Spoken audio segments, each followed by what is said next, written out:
quiet. Give him the chance. Yes, the chance. Give him the chance. Give him the chance then. Give him the chance. Give him the chance. Give him the chance by keeping quiet. Order. Order, members. Honorable Kangata is giving you a solution. We will provide principles and framework for establishment of Ward Development Fund. If you look at your constitution, Article 207 requires Senate to do that. And that is exactly what we will do.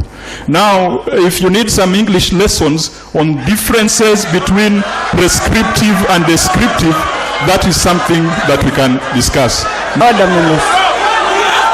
Yes, but you have to also sit down, then I call him to withdraw. You have to also sit down. MCA power! MCA power! MCA power!